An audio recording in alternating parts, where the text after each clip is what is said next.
Hello my divine souls, welcome on my channel. आज मैंने decide किया है कि हम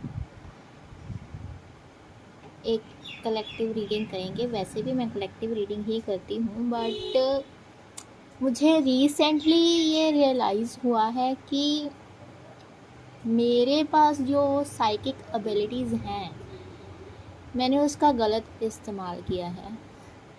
मैंने इन साइकिक एबिलिटीज़ को सिर्फ़ अपने लिए इस्तेमाल किया है, अपने फ़ायदे के लिए इस्तेमाल किया है।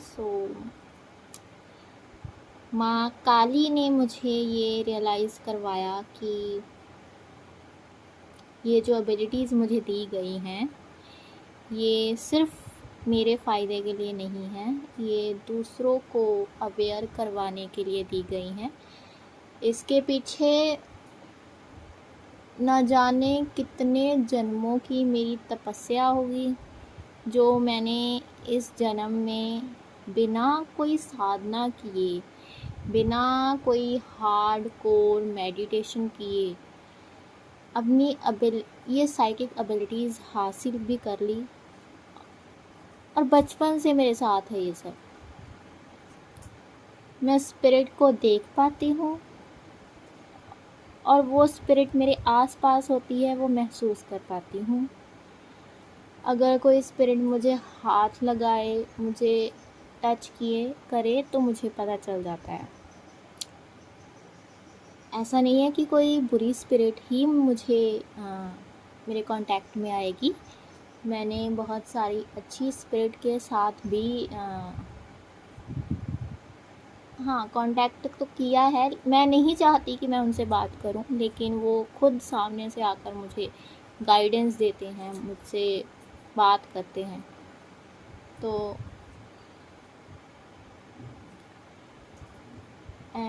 मुझे अपने आप ही फ्यूचर के इंसिडेंट पता चल जाते हैं। I don't know why. और कुछ चीज़ें ऐसी हुई हैं जो मुझे खुद हैरान कर देती हैं। आखिर मैं ऐसी क्यों हूँ, मुझे खुद भी नहीं पता।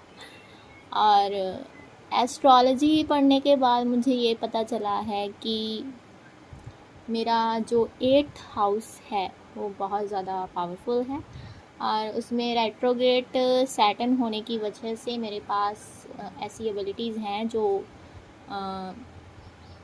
नॉर्मल लोगों के पास नहीं होती। और ये लाइफ टाइम में मुझे उन्हीं एबिलिटीज़ का इस्तेमाल करके लोगों को अवेयर करना है, उनकी स्पिरिचुअल अवेकनिंग में उनकी मदद करनी है। ये मेरा लाइफ पर्पस है। तो इसको मैं कैसे बताऊं, मुझे खुद समझ नहीं आता कि मेरे पास ये चीज़ें क्यों हैं, मैं ऐसी क्यों हूँ। इस वजह से मैंने बहुत सारी डिफ़िकल्टीज़ भी फेस की हैं। बहुत ज़्यादा कन्फ्यूजन रहती थी, क्योंकि मुझे पता ही नहीं था मेरे साथ हो क्या रहा है, मेरे साथ चल क्या रहा है। मैंने डिसाइड किया है कि अब से स्पिरिचुअल अवेकनिंग के रिगार्डिंग जो भी रीडिंग में गाइडेंस आएगी, टैरो हमारे लिए ऐसा टूल नहीं है कि हम प्रेडिक्शन करें। हम इसको प्रेडिक्शन के लिए इस्तेमाल कर सकते हैं, ये प्रेडिक्शन कर सकता है, लेकिन इसका असली मकसद हमें स्पिरिचुअली अवेयर करना है, हमारी कॉन्शियसनेस को बढ़ाना है, और हमारी जो जर्नी होती है, स्पिरिचुअल जर्नी, उसमें हमें गाइड करने के लिए टैरो का इस्तेमाल किया जाता है। और आज की डेट में हम इसको गलत डायरेक्शन में लेकर जा रहे हैं। टैरो को गलत तरीके से इस्तेमाल किया जा रहा है। मुझे लगता है कि जो मेरे टैरो रीडर थे, जिन्होंने मुझे सिखाया है और जिन्होंने मुझे गाइड किया है हमेशा, उनका भी मकसद यही था कि लोग ज़्यादा से ज़्यादा अवेयर हो सकें, अपनी स्पिरिचुअल जर्नी में आगे बढ़ सकें। तो आज हम देखेंगे कि हमारी सबकी स्पिरिचुअल जर्नी में हम सबको कौन सी गाइडेंस की ज़रूरत है, हमें क्या करने की ज़रूरत है, ताकि हम और भी ज़्यादा अपनी चेतना को बढ़ा सकें और इस अर्थ को हील करने में मदद कर सकें। सो कलेक्टिव रीडिंग है लेकिन गाइडेंस सबके लिए है।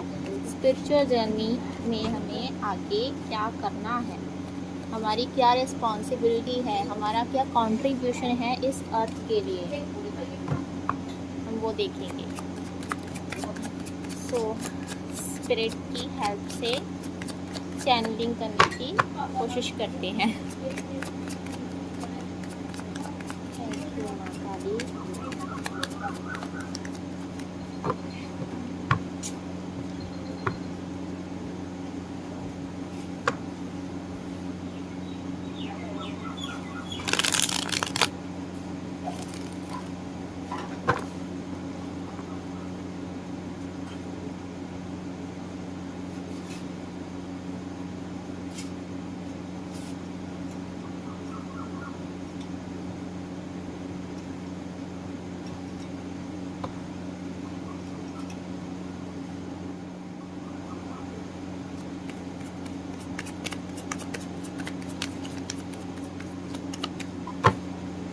स्पिरिचुअल जर्नी के लिए guidance.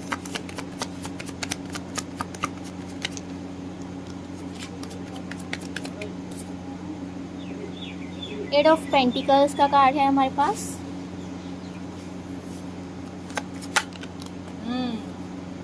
The hermit, the hangman.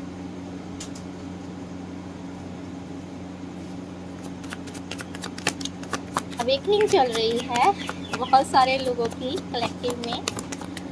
आपका जो पर्सपेक्टिव था वो चेंज किया जा रहा है। ओके, 6 ऑफ स्वॉर्ड्स की एनर्जी भी है।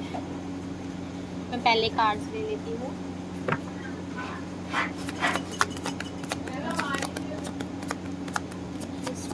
Thank you so much. Okay, the tower. ये कार्ड सबसे ज़्यादा लोग इसको समझते हैं कि बहुत बुरा कार्ड है, लेकिन इसको प्रेडिक्ट करने के भी अलग अलग तरीके होते हैं। और यहाँ पर हमारे पास एक और कार्ड आ गया है, 2 ऑफ पेंटिकल्स का।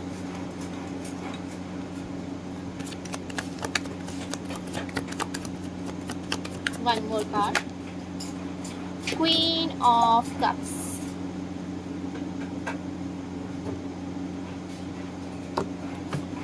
बॉटम में हमारे पास द वर्ल्ड कार्ड की एनर्जी। इसको हम यहाँ रखेंगे।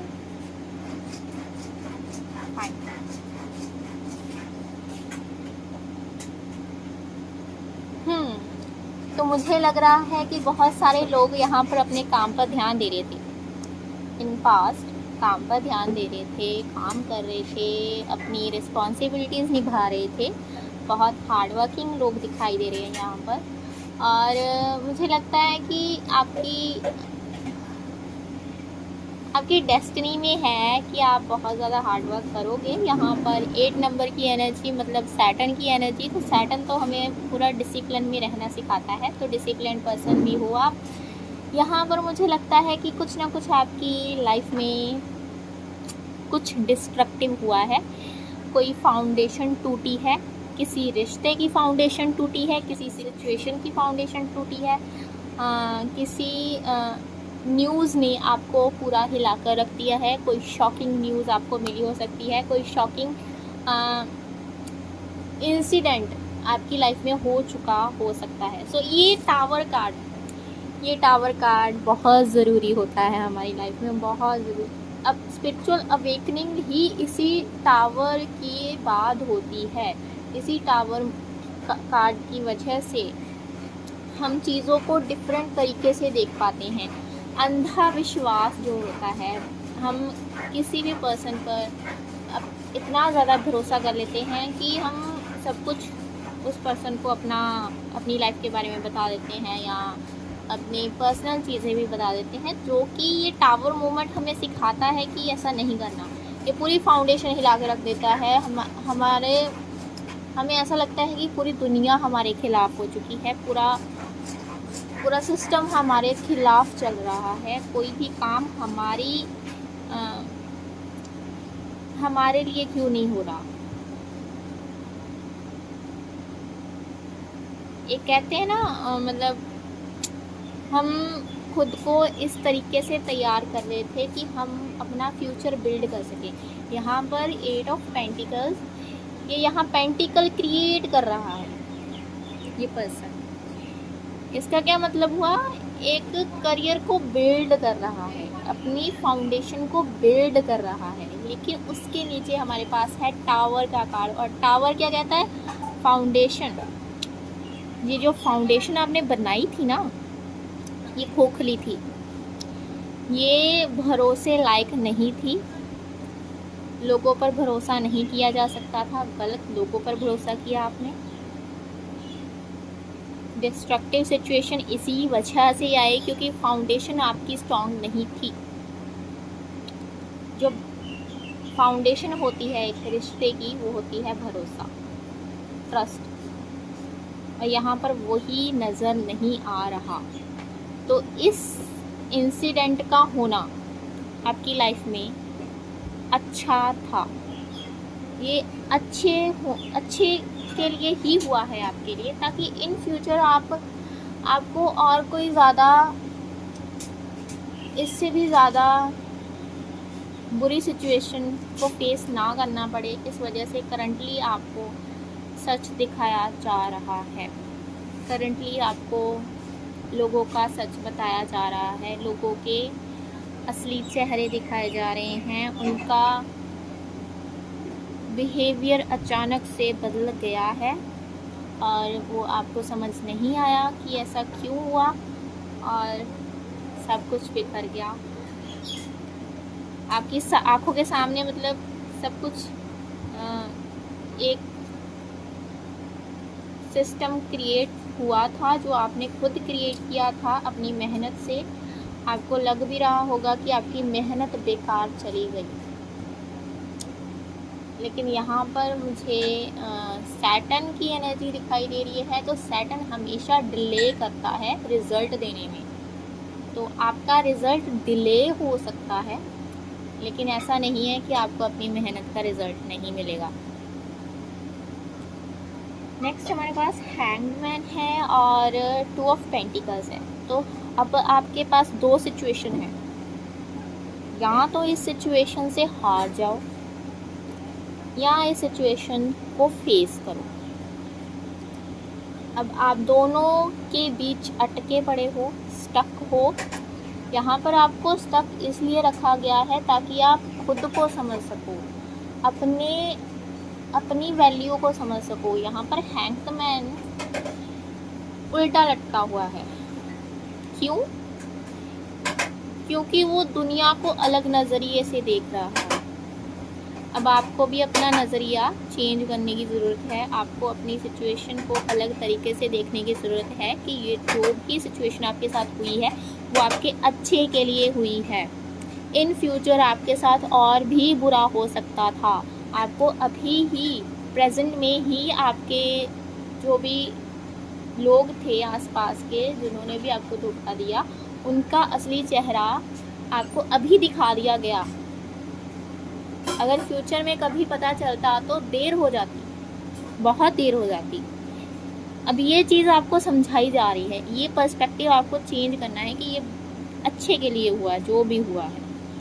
अब आपको अवेयर किया जा रहा है, हर एक सिचुएशन को लेकर आप सोच सकते हो, डीपली कॉन्टम्पलेट कर सकते हो, और 2 चीज़ों के बीच फंसे हुए हो। आपके इमोशंस फ्लक्चुएट कर रहे हैं, आपका माइंड फ्लक्चुएट कर रहा है, आपके अराउंड की चीज़ें जो कभी अच्छी थी वो धीरे धीरे आपके खिलाफ जा रही हैं या बुरी बनती जा रही हैं। सो यहाँ पर आपको इमोशनली थोड़ा स्ट्रॉन्ग बनने के लिए भी बोला जा रहा है। यहाँ पर मून की एनर्जी, चंद्रमा को स्ट्रॉन्ग करना पड़ेगा आपको। उसके लिए आप ज़्यादा पानी पीजिए क्योंकि आपकी अवेकनिंग चल रही है। बहुत सारे लोग यहाँ पर अवेकनिंग के दौर से गुज़र रहे हैं और हाँ, बेटरमेंट की तरफ जाओगे आप, यहाँ पर 6 ऑफ स्वॉर्ड्स की एनर्जी आई है। 6 ऑफ स्वॉर्ड्स हमें यही बताता है कि हम एक सिचुएशन को पीछे छोड़कर आगे अपनी नई सिचुएशन की तरफ जा रहे हैं, अपनी नई दुनिया की तरफ जा रहे हैं, अपनी नई सोच को लेकर आगे बढ़ रहे हैं। यहाँ पर हम अपने कॉन्शियस और सबकॉन्शियस माइंड के अंदर ये चीज़ें हमारी पहले से ही फीडेड थी हमारे माइंड में, हमारी प्रोग्रामिंग जो हो रखी थी, उस प्रोग्रामिंग को चेंज करने की कोशिश कर रहे हैं। अब ये गाइडेंस पर आपको काम करना पड़ेगा। अब ये टैरो कोई ऐसा नहीं है कि प्रेडिक्शन कर दी तो वही हो जाएगा। ये लॉ ऑफ कर्मा पर बेस्ड है। Tarot cards law of Karma पर बेस्ड है। जब तक आप काम नहीं करोगे तब तक आपको जो भी रीडिंग में प्रेडिक्शन की गई है उसका रिजल्ट नहीं मिलेगा, वो प्रेडिक्शन सही नहीं जाएगी। आपको काम करना पड़ेगा। यहाँ पर काम क्या बोला मैंने, यहाँ पर बोला पर्सपेक्टिव चेंज करना है अपना, और नेक्स्ट हमें अपनी माइंड की रीप्रोग्रामिंग करनी है। थर्ड, हमें अपने आपको इमोशनली मैच्योर बनाना है। Queen of cups, 6 of swords की एनर्जी दिखाती है माइंड को, और कप्स की एनर्जी दिखाती है इमोशंस को। जब माइंड और इमोशन दोनों अलग अलग डायरेक्शन में जाते हैं तब होती है फ्लक्चुएशन, तब होता है डिस्ट्रक्शन।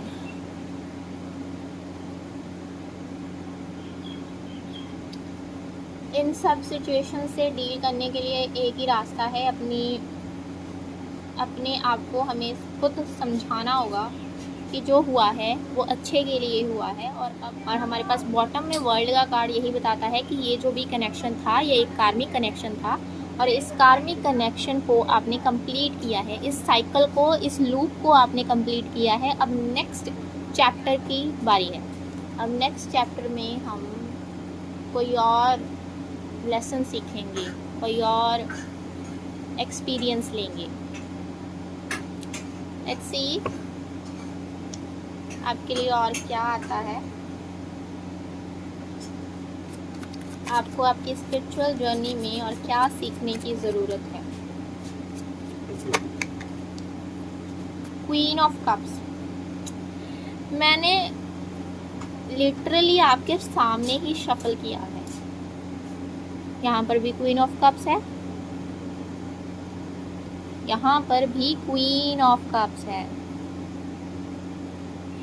डिफरेंट डेक से सेम कार्ड दूसरी बार आना मतलब कंफर्मेशन। स्पिरिट बोल रहे हैं आपको इमोशनली मैच्योर बनने की ज़रूरत है, आपको अपनी हीलिंग करने की ज़रूरत है। जो डिस्ट्रक्शन हुई है वो आपकी वजह से नहीं हुई, वो दूसरों की वजह से हुई है, क्योंकि उनके इरादे सही नहीं थे, उनकी इंटेंशन सही नहीं थी। आपने अपनी तरफ से पूरा दिल और जान लगा दी थी, चाहे आपने किसी काम में लगाई हो या किसी रिलेशन में लगाई हो, किसी सिचुएशन में लगाई हो। यहाँ पर एक मेडिटेशन है, रामादासा सासे सोहम, रामादासा सासे सोहम। ये मेडिटेशन आप कर सकते हो। ये मेडिटेशन हमें हीलिंग के लिए बहुत ज़्यादा हेल्प करती है, इमोशनल हीलिंग के लिए स्पेशली। यहाँ पर वाटर एलिमेंट बहुत ज़्यादा दिखाई दे रहा है, तो आप वाटर थेरेपी के साथ भी काम कर सकते हो। आप पानी को एफर्मेशन बोलकर उसको पी सकते हो।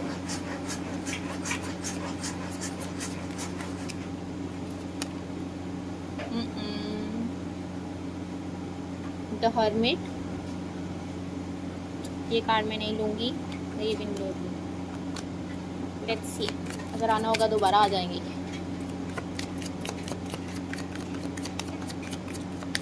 हर्मिट की एनर्जी एकांत को दिखाती है, अकेलेपन को दिखाती है, सॉलिट्यूड को दिखाती है। अब यहाँ पर आपके पास वक्त है कि आप अपने अंदर जाएं अपने अंतर मन में खुद को तलाशें, खुद को खोजें, अपनी खुद की खोज में निकलें। आप कौन हैं, आप क्या करने आए हो इस धरती पर।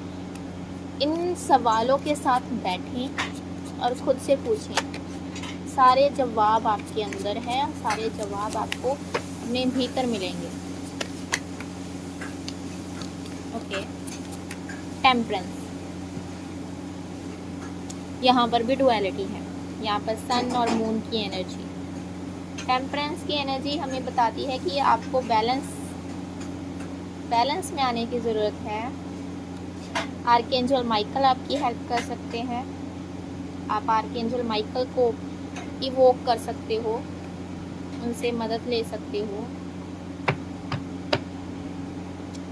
द हर्मिट हमें बताता है कि आपको अपने अंदर जाकर अपनी रोशनी को खोजने की ज़रूरत है, अपनी लाइट को खोजने की ज़रूरत है।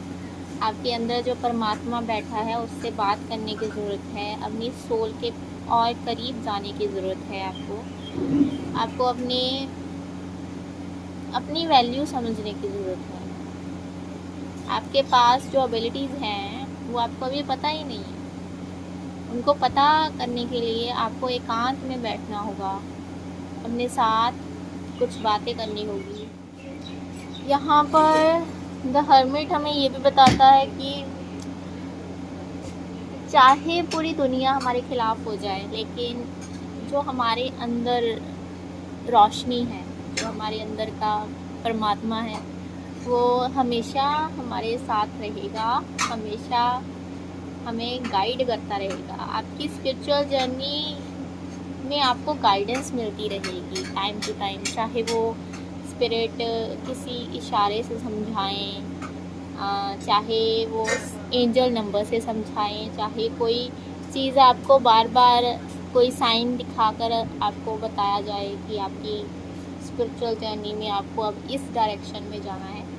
सो एंजल्स, स्पिरिट गाइड्स हम सबके होते हैं।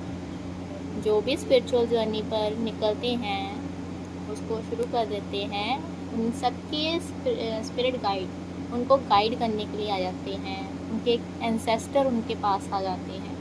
सो वो उनको एक साइन देते रहते हैं अलग अलग तरीके से, ताकि आपको गाइडेंस मिलती रहे कि आगे आपको क्या करना है। नेक्स्ट हमारे पास है टेम्परेंस का कार्ड नंबर 14 नंबर 5 नंबर बनता है टोटल। तो 5 नंबर थोड़ा डिफ़िकल्ट होता है। यहाँ पर आपको बैलेंस करने में सिचुएशन को डिफ़िकल्टी आ सकती है, लेकिन यहाँ पर अगेन आपको सपोर्ट है स्पिरिट का, आपको गाइड किया जाएगा और बैलेंस मेंटेन करने की कोशिश करवाई जाएगी। सेक्रेड ज्योमेट्री को समझिए। सेक्रेड ज्योमेट्री क्या होती है, या मरखाबिक एनर्जी क्या होती है। मरखाबिक एनर्जी, मरखाबिक फील्ड, इसको आप समझ सकते हो। आपको गाइडेंस मिलेगी कोई ना कोई। इस 6 ऑफ पेंटिकल्स का कार्ड है हमारे पास। तो आपका जो कार्मिक कनेक्शन था, आपके जो भी कार्मिक कनेक्शन थे, उनमें जो भी आपका कर्मा था, आपका जो भी लेन देन था, वो ख़त्म हो चुका है। The fool. सो जैसे ही मैंने बोला कि आपका कार्मिक कनेक्शन ख़त्म हो चुका है और हमारे पास फूल का कार्ड आ गया। फूल का कार्ड न्यू चैप्टर के बारे में दिखाता है। यहाँ पर मुझे लग रहा है कि आप बहुत ही फ्री महसूस करोगे अपने न्यू चैप्टर में, अपनी स्पिरिचुअल जर्नी में। और यहाँ पर अगेन सेक्रेड ज्योमेट्री की एनर्जी है। मरखाबिक फील्ड को समझने की ज़रूरत है। अपने आप को सरेंडर कर देना है, डिवाइन को सौंप देना है। अपने आप को पूरी तरीके से डिवाइन के हाथों में सौंप दीजिए। आपकी अवेकनिंग आसान हो जाएगी, आपकी स्पिरिचुअल जर्नी आसान हो जाएगी, आपकी असेंशन स्टार्ट हो जाएगी। S of wands. S of wands यहाँ पर हमारे जो कार्मिक बॉन्ड है, हमारे जो कार्मिक कनेक्शन है इस धरती पर, दुनिया इवन किसी के भी साथ, वो सारे कनेक्शन तोड़े जा रहे हैं, वो सारे वेब को क्लियर किया जा रहा है। स्पिरिचुअल जर्नी में स्टार्टिंग में जब हम होते हैं तो हमारे जो भी कर्मा होते हैं, बैड कर्मा होते हैं, हमारे कार्मिक कनेक्शन जो भी होते हैं, उन सब को सबसे पहले ख़त्म किया जाता है। सबसे पहले हमारा जो बैड कर्मा है उसको इकट्ठा कर कर सारा हमारे ऊपर डाल दिया जाता है, ताकि एक बार में वो ख़त्म हो जाए, पूरा बर्न आउट हो जाए। और माँ काली की एनर्जी भी यही है, डिस्ट्रक्शन करती है। डिस्ट्रक्शन किसका करती है? कार्मिक एनर्जीज का, बैड कर्मा का। हमें अपना कर्मा झेलना ही है इस लाइफ टाइम में, वही झेलने के लिए हम आए हैं, वही लेसन सीखने के लिए हम आए हैं। और ये स्पिरिचुअल जर्नी पर जाने की वजह से वो और भी स्पीड से चीज़ें होने लग जाती हैं। यहाँ पर आपकी थर्ड आई अवेकनिंग भी चल रही है। थर्ड आई पर मेडिटेट करना चाहिए। आप तराटक भी कर सकते हो। यहाँ पर बॉटम में हमारे पास 10 ऑफ पेंटिकल्स की एनर्जी है अगेन। यहाँ पर सेक्रेट ज्योमेट्री की एनर्जी बहुत ज़्यादा है। आपको सेक्रेट ज्योमेट्री के बारे में सर्च करना चाहिए, उसको जानना चाहिए एक्चुअल में वो होती क्या है। सो यहाँ पर फैमिली की एनर्जी मुझे दिखाई दे रही है। जब भी आपका कार्मिक बॉन्ड जो भी है, कार्मिक कनेक्शन जो है जब ख़त्म हो जाएगा, उसके बाद आपकी नई शुरुआत होगी, आपकी फैमिली की नई शुरुआत होगी। 10 ऑफ पेंटिकल्स के नीचे 10 ऑफ कप्स की energy, oh my God. 10 number, angel number 10 आपको ज़्यादा दिखाई दे सकता है। 10 पोर्टल आपके लिए बहुत सिग्निफिकेंट होगा। 10 पोर्टल हमारे 10th मंथ में आएगा I guess. So 10 angel number यहाँ पर सिग्निफिकेंट दिखाई दे रहा है। बच्चों की एनर्जी यहाँ पर बहुत ज़्यादा मुझे दिखाई दे रही है। एक फैमिली दिखाई दे रही है, खुशहाल फैमिली। ओके, तो यहाँ पर मुझे पूरी की पूरी ब्लड लाइन दिखाई दे रही है। आप अपनी ब्लड लाइन को हील करना शुरू करोगे। सो ब्लड लाइन हीलिंग भी आपको इसके बारे में भी आपको जानने की कुछ ज़रूरत है। अपनी ब्लड लाइन के बारे में, अपनी ब्लड लाइन में क्या क्या, आपकी ब्लड लाइन में क्या क्या प्रॉब्लम्स थी, वो क्या आपके एंसेस्टर फेस करके गए, उनकी क्या स्टोरी थी, आपको जाननी चाहिए। और वही प्रॉब्लम्स हो सकता है कि अब आप भी फेस करो, वही ब्लॉकेजेस आप भी फेस करो। आप इस वजह से फेस करोगे क्योंकि आपको ये मिशन दिया जा रहा है कि आप इन ब्लॉकेजेस को रिमूव करने के लिए आए हो।